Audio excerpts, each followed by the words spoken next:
کا حصہ ہم لوگ بن رہے ہیں.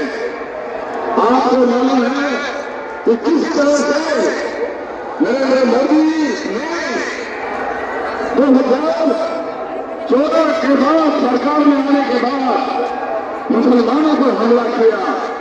دراصل یہ حملہ مسلمانوں پر نہیں، مسلمان کو بنانا ہے، لیکن سنویدھان دشمنا ہے.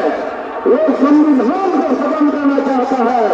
اور ہندوستان کی جنتا جب اس دیش کو آزاد کرنے کے لیے قربانی دے رہی تھی، یہ RSS اور سنگھی لوگ انگریزوں کے چھوٹے کے کمرے چاہتے رہے تھے.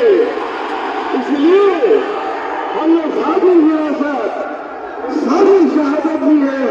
آپ کو معلوم ہونا چاہیے دوستوں کہ سبھاش چندر بوس کا آخری ہمسفر کون تھا؟ کرنل حبیب اللہ.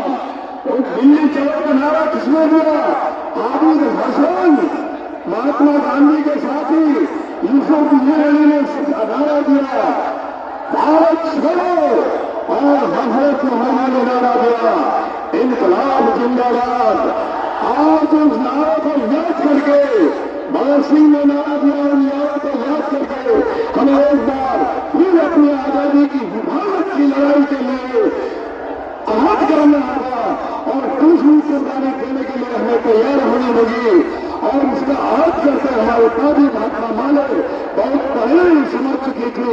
ہم نے دیوان سنا کے نومبر کے سیشن میں ہم نے کانگریس سنایا تھا ووٹ کے سوال پر، کیونکہ ووٹ کا سوال عوام کا سوال ہے، ووٹ کا سوال غریب غربوں کا سوال ہے، ووٹ کے ساتھ دلتوں کا رشتہ ہے.